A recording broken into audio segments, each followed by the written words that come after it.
Canada में settled कई Indian families के लिए पेरेंट्स या ग्रैंड पेरेंट्स को अपने पास बुलाना सिर्फ इमोशनल जरूरत नहीं बल्कि फैमिली स्टेबिलिटी का अहम हिस्सा है। लेकिन 2026 में कनाडा के फैमिली इमिग्रेशन रूल्स पहले जैसे सिंपल नहीं रहे। तो आज इस वीडियो में हम स्टेप बाय स्टेप समझेंगे कि पेरेंट्स को कनाडा लाने के कौन कौन से ऑप्शंस मौजूद हैं, परमानेंट रेजिडेंसी रूट फिलहाल क्यों रुका हुआ है, सुपर वीजा कैसे काम करता है और इंडियन फैमिलीज को किन बातों में ज्यादा सावधान रहने की जरूरत है। तो चलिए फिर जल्दी से वीडियो को स्टार्ट करते हैं। हाय, मेरा नाम है वर्षा दुबे और आप मुझे देख रहे हैं एनवीटी टेक एड पर। सबसे पहले समझना जरूरी है कि कनाडा में पेरेंट्स और ग्रैंड पेरेंट्स के लिए दो मेन रास्ते होते हैं। पहला है parents and grand parents programme, जिसे PGP कहा जाता है, और दूसरा है सुपर वीजा। दोनों का मकसद बिल्कुल अलग है, रूल्स अलग हैं और एलिजिबिलिटी भी अलग तरीके से चेक होती है। 2026 में इन दोनों ऑप्शंस की रियलिटी क्या है, यही आज का सबसे इंपॉर्टेंट सवाल है।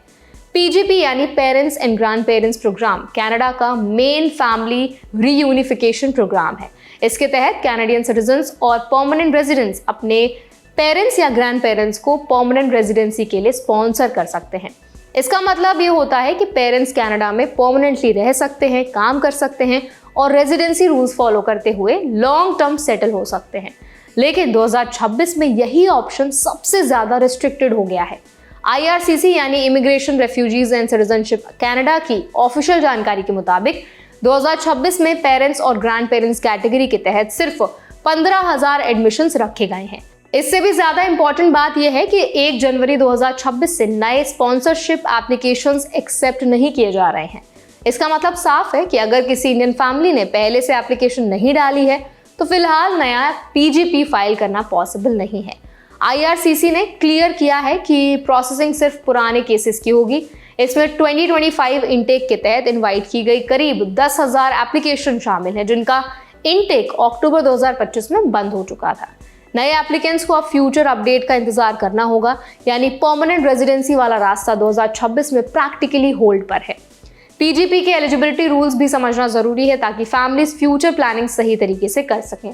स्पॉन्सर की एज कम से कम 18 साल होनी चाहिए। स्पॉन्सर को कनाडा में रहना जरूरी है और पिछले 3 टैक्स ईयर्स की मिनिमम इनकम रिक्वायरमेंट पूरी करनी होगी। इसके अलावा स्पॉन्सर को एक 20 ईयर फाइनेंशियल अंडरटेकिंग साइन करनी होती है, यानी 20 ईयर्स तक पेरेंट्स की फाइनेंशियल रिस्पॉन्सिबिलिटी स्पॉन्सर की ही होगी। क्यूबिक में ये अंडरटेकिंग 10 साल की होती है, लेकिन वहां अलग प्रोविंशियल लिमिट्स भी लागू होती हैं और क्यूबिक ने कुछ कैटेगरीज में जून 2026 तक कैप रीच कर लिया है। अब आते हैं दूसरे और फिलहाल सबसे प्रैक्टिकल ऑप्शन पर, यानी सुपर वीजा। 2026 में सुपर वीजा इंडियन फैमिलीज के लिए सबसे वर्केबल रास्ता बन चुका है। IRCC के रूल्स के अनुसार सुपर वीजा पेरेंट्स और ग्रैंड पेरेंट्स को कनाडा में एक बार में 5 साल तक स्टे करने की अनुमति देता है। इसकी वैलिडिटी मैक्सिमम 10 ईयर्स तक हो सकती है और मल्टीपल एंट्रीज अलाउड होती हैं। सुपर वीजा के लिए एलिजिबिलिटी क्राइटेरियाज एकदम क्लियर है। एप्लीकेंट को कैनेडियन सिटीजन या परमानेंट रेजिडेंट का पेरेंट या ग्रैंड पेरेंट होना जरूरी होता है।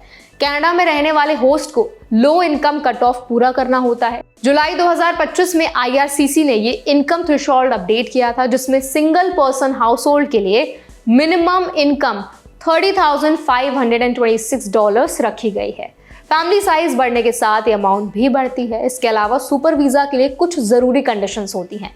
एप्लीकेंट को कम से कम $1 लाख कवरेज वाली प्राइवेट मेडिकल इंश्योरेंस लेनी होती है, जो मिनिमम 1 साल के लिए वैलिड हो। मेडिकल एग्जाम पास करना जरूरी है और ये भी दिखाना होता है कि एप्लीकेंट के अपने होम कंट्री से स्ट्रॉन्ग टाइज हैं, ताकि अथॉरिटीज को लगे कि विजिट जेन्युइन है। ये समझना बहुत जरूरी है कि सुपर वीजा परमानेंट रेजिडेंसी में कन्वर्ट नहीं होता, ये सिर्फ लॉन्ग टर्म स्टे का ऑप्शन होता है। लेकिन 2026 में जब PGP बंद है, तब सुपर वीजा ही वही रास्ता है जिससे इंडियन पेरेंट्स लीगली और लंबे समय तक कनाडा में रह सकते हैं। इंडियन फैमिलीज के लिए यहाँ कुछ प्रैक्टिकल सावधानियां बहुत जरूरी है।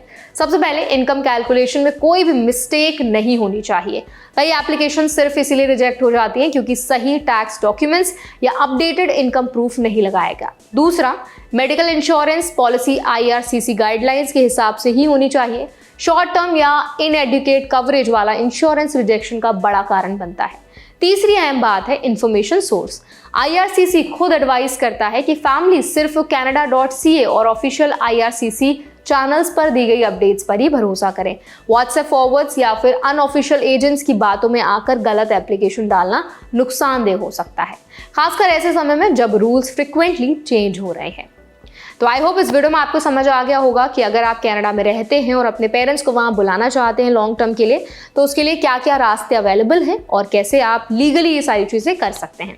अगर आपको वीडियो हेल्पफुल लगा हो तो उसको लाइक करें, शेयर करें। ऐसे और भी वीडियोस के लिए हमारे चैनल एनबीटी टेक को भी जरूर सब्सक्राइब करें।